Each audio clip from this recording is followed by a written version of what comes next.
lot of people. We have quite a number of things that we have done. Just day before yesterday, we were live with Mr. Macaroni announcing those people that are beneficiaries of our Creative Arts Scholarship. We had 3 people that emerged out of 700 people that actually applied for that scholarship. So what am I saying? We have a lot of scholarships going on, and that is one of the things that we do. Other things that we do includes paid internship and vocational skills scholarship, and also tertiary institution scholarship. So all you have to do is just visit moralfoundation.org to see whatever suits you and just apply.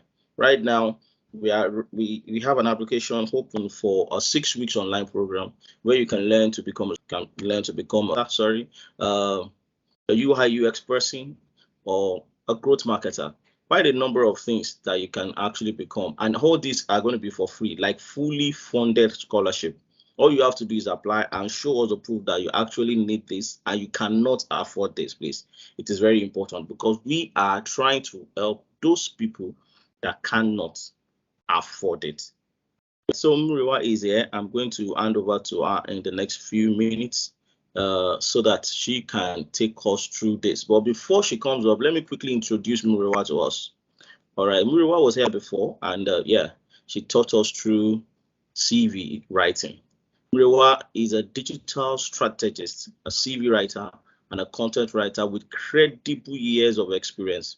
She's a graduate of international relations, and she has passion for language, literature, and the development of young minds as they strive to reach their peak in their potential. So Muriwa is vast, and she's a very interesting lady that you will never, be bored listening to her.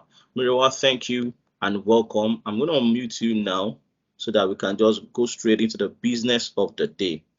So what you're just going to do for us, Muriwa, is you just try and turn on your video for some minutes so that we can just put a face to the name. Then you put it off, and we just go on right into it. Thank you. I've done the introduction. I believe you might want to just briefly talk about yourself before we go into business of the day. All right. And we spoke, you said I got your name right, so I'm really excited to call it again. I'm very proud of you. Thank you so much. So let me turn on my camera. Let's see. All right. So good afternoon, everyone. It's great to be back here again. And so today we're just going to be learning about portfolio for people in the creative field. This is going to be for you, and I hope you have a nice time. So I feel that's it. I don't feel like talking about myself. That's fine. So should I start? Yes, please go ahead. All right then. Good afternoon once again, everyone. My name is Muriwa Newu, and I am going to be taking us on how to build your work portfolio. And so here's what we're going to run through in today's class. First, we're going to be talking about what a portfolio is, why you need a work portfolio, and practical steps on how to build your portfolio. So without any further ado, let's get to it. So what is a portfolio, first of all? A portfolio is a document that showcases your talents and skills. So your work portfolio is going to be a collection of your work samples that shows your capabilities to prospective employers. So what a portfolio does is just to show an employer that, okay, you can do this work. So it's mostly for people who are in the creative field. For instance, writers can collect samples of their best articles. Web designers would have samples of their best websites. Even teachers, sometimes they put student work samples together just to show like what they've been able to do. So portfolios vary like across different platforms and or across different industries and job types.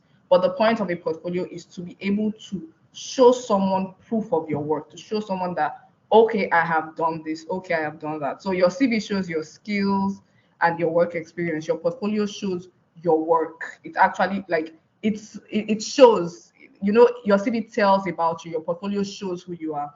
And I'm a big fan of showing and not telling. And so that is basically what a portfolio does.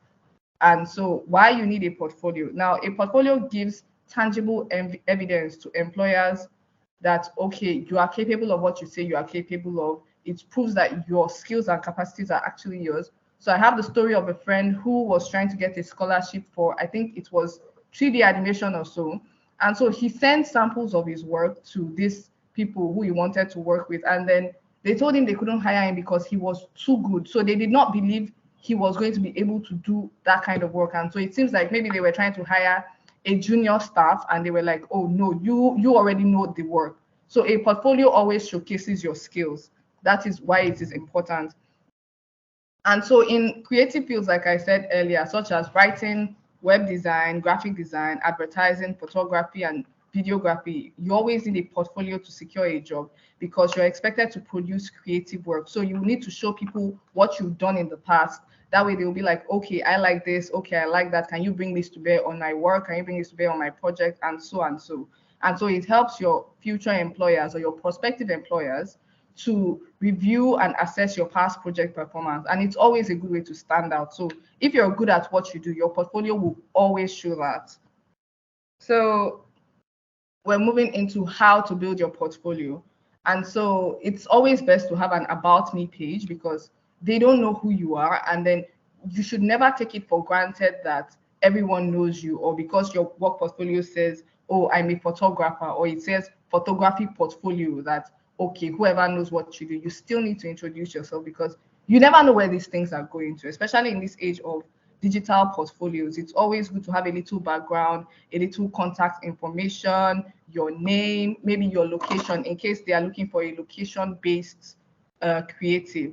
And so it's always nice to have a creative profile. And I like this because it gives people a feel of your personality. So in the office, whenever we're hiring graphic designers, videographers, or art directors, we always like to ask for their portfolios because we see their style of design. Some people are more minimalist, some people like detail, some people like using box, some people like more illustrations than design. And so even from your about me page, if you are a creative, you should be able to even bring your personality to bear on what you would, on even the first page of your portfolio, so that whoever sees it will be like, okay, yes, this is the kind of art direction I'm going for. This is the kind of, creative or visual appeal I'm going for. And so your about me page is always important.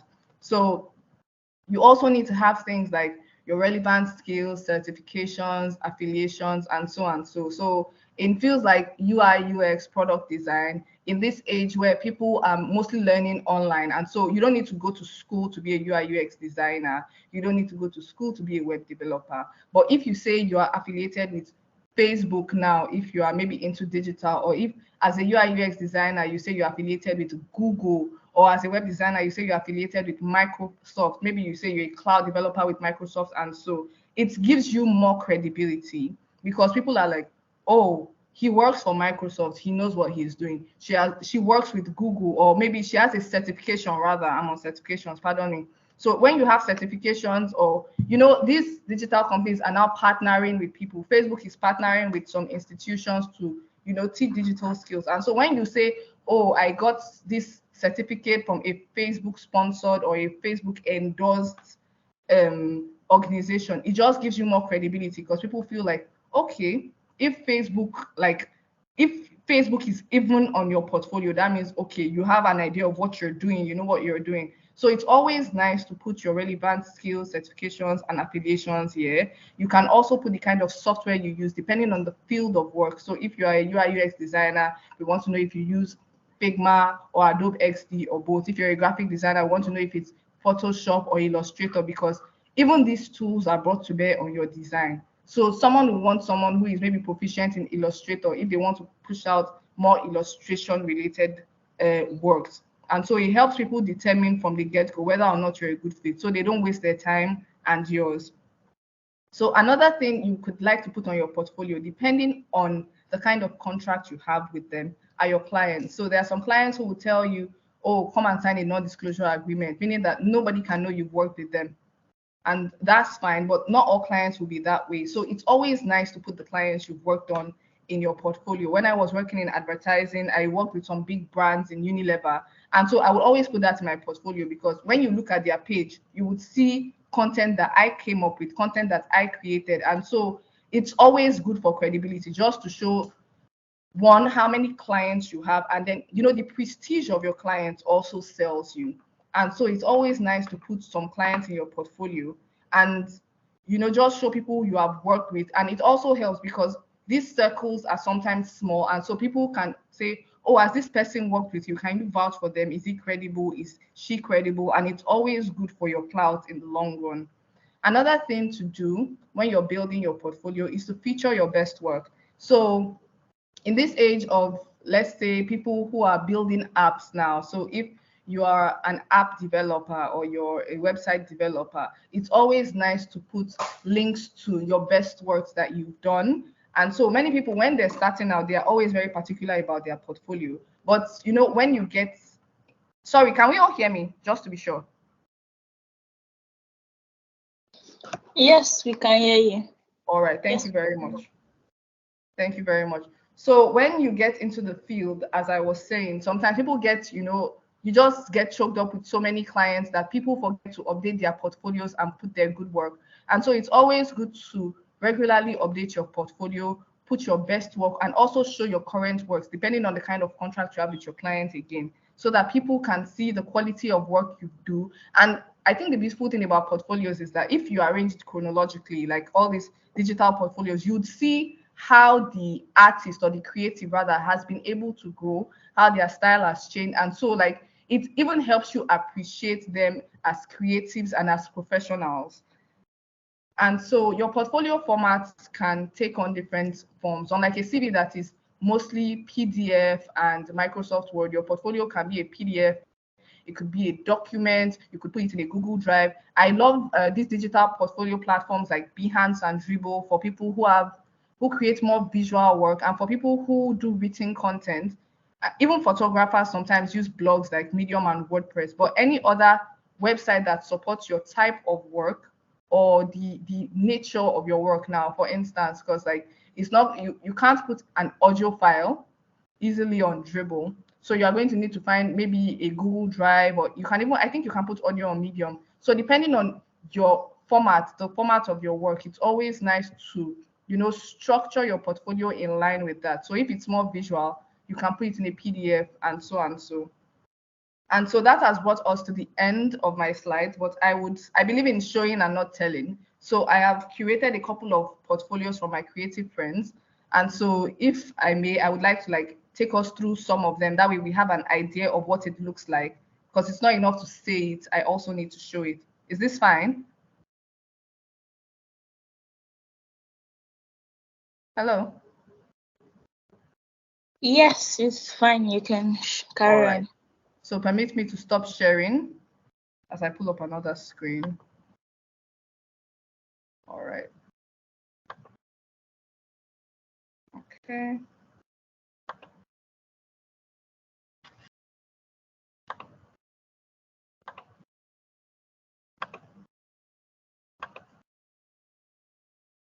Please tell me if you can see my screen.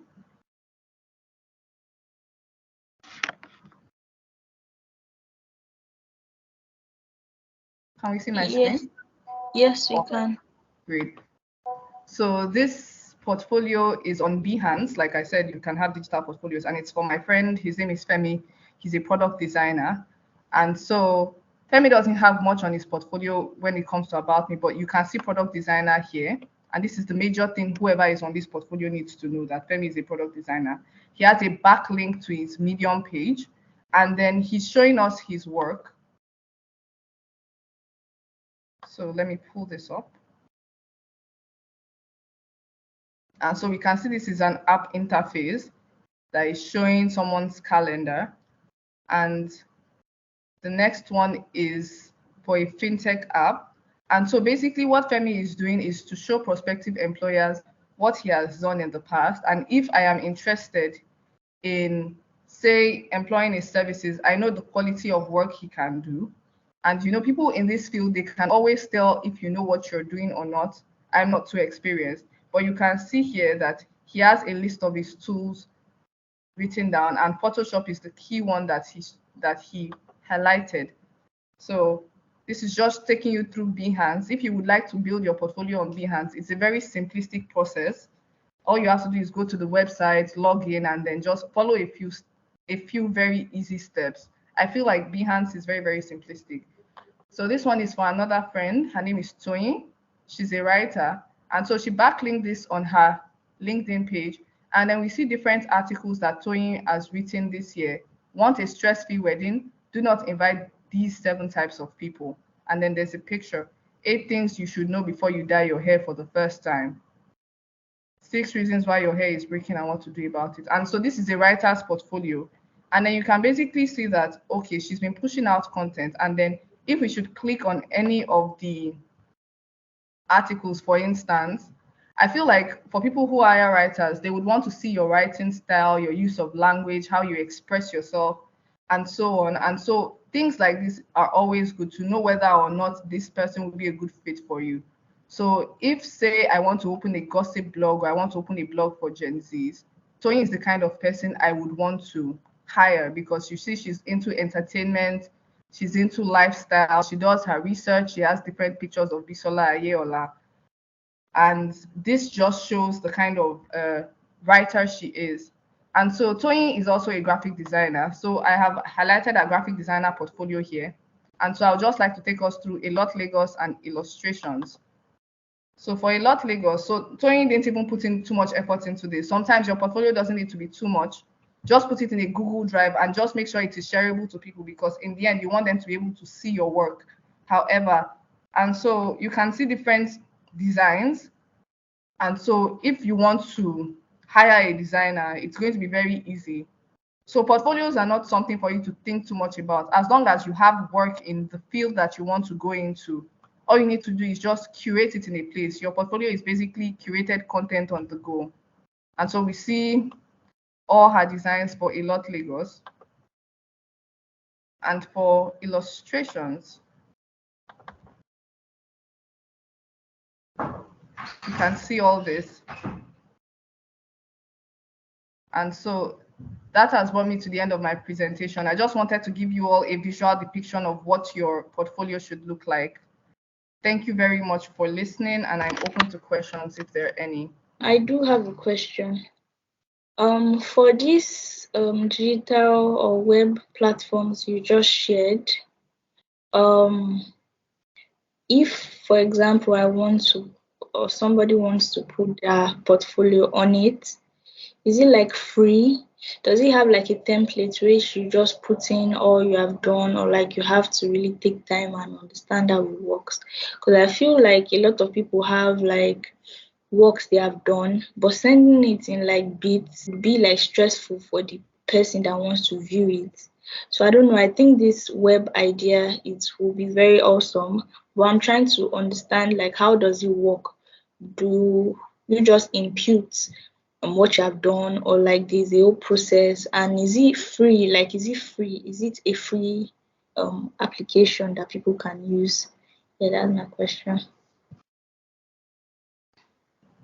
Thank you very much for that. And so, more or less, your portfolio should be able to be something that you're comfortable with. But the first question, yes, these platforms are free, although sometimes you may have to pay for certain features, but they are basically free. I know Femi's own portfolio is free. And so I know Behance is free, Dribble is free. There are certain things you would need to enjoy when you upgrade to the paid version, but you can still make use of them for free. And then for the part that the stress of uploading, I feel that's why you need to have all your creative works in one place. For instance, the Google Drive portfolio I showed earlier. So like you still need to arrange everything in a place, but these ones are the digital portfolio platforms are, in my opinion, they are very seamless as long as you have everything organized. And so that's why like there is always this stress in the industry for you to, as a creative, organize your work, because more often than not, we tend to be scatterbrained and just keep working in different places. But as long as the work is organized, the uploading is very seamless, especially I know on Behance because I've used it before. And so as long as your work is organized, like it's just going to be for you to upload and just leave it there for the world to see, more or less. I believe I've answered the questions. Yes, you did. Thank you so much. I have another question. So, like, let's take for example, I'm a digital marketer, Yeah. How exactly can I have a portfolio? Am I going to like how exactly will my portfolio should my portfolio look like? Yeah, that's the Okay, depending on the aspect of digital marketing, I feel like your personality and your type of work will be brought to bear on your work. So if you're someone like me that does maybe strategy or content creation, what I usually do with my portfolio is that I put a few sample pieces in whatever document I'm creating. And then, there are these websites that you can basically put backlinks to all your works, like Disha, like Linktree. So what I do is that I open a Linktree page and then I put backlinks to all the pages I've worked with. So that way you can see, okay, check out my work with, say, Unilever, for instance. And so there's a backlink there that is taking you to the Unilever page. And so you can also highlight certain parts of the page you worked on and just bring some content, import some content, and then put links to all the other content you put out online. That way it's organized for you, and whoever is seeing it is knowing that, okay, you did all this work. I don't know if I've been able to answer that. Yes, you have. Yes, you have. Thank you so much. Okay, I think somebody dropped a question. Do you need to have like your personal info picture? Because I've been seeing I've been seeing that a lot of CVs nowadays have pictures. Like for a portfolio, should you have your personal pictures, things like that on there?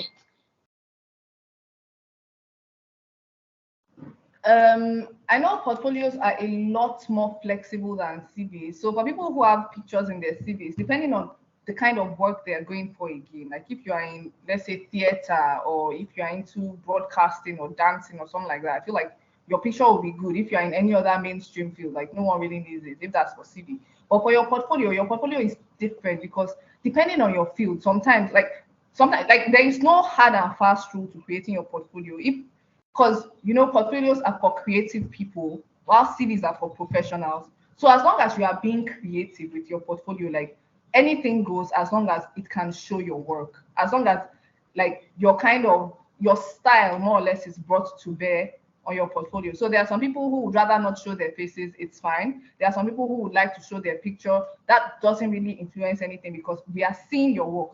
Your CV, we are seeing what you've done or what's your work experience, your work chronology. But with your portfolio, we are visually seeing your work. So like I don't really care if you're ugly or if you're fine, as long as your work is meeting my standards, I really don't mind.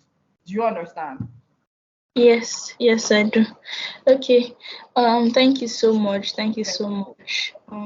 I don't know if anybody else has questions.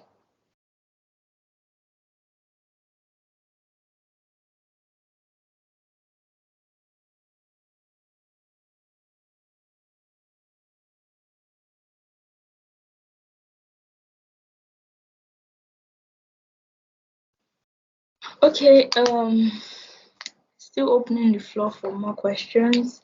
While we await that, again, like my colleague said when we started the webinar, at the moment we have our 6 weeks online program scholarship open.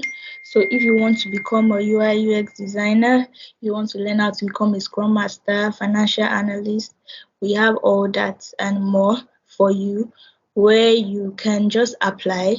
Visit Molara Foundation online training. You just apply. All you need to do is visit the page, fill out your information, submit your application, and you're on your way to becoming a professional. And these courses are fully funded by us. So please do make sure to visit Molara Foundation and submit your applications. Okay. Still waiting for more questions. Before we end the webinar.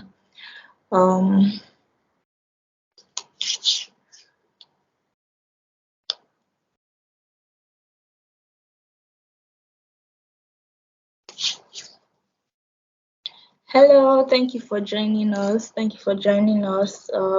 We are discussing about how to build your work portfolio. Our host is here. She just concluded the training.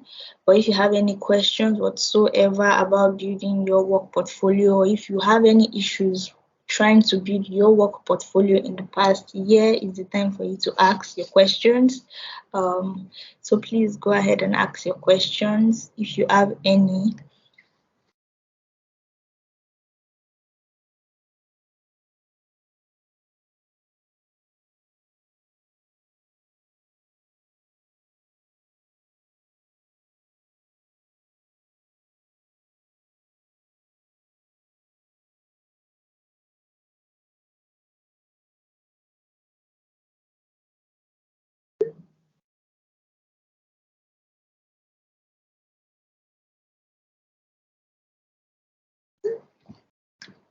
Okay, if there are no more questions, I would just say a vote of thanks and we can all call it a day. So once again, thank you so much for joining us, everybody that joined. Thank you too to Murewa for the amazing section. We were really enlightened with everything that you said. And like she said, if you want to build your work portfolio, instead of you having to design and all that, there are free digital platforms that you can use to create your work portfolio. The link will be shared for that too, yeah, and we'll also talk about that more on our social media pages. So make sure to follow us at Molara Foundation on Instagram, Facebook, and Twitter.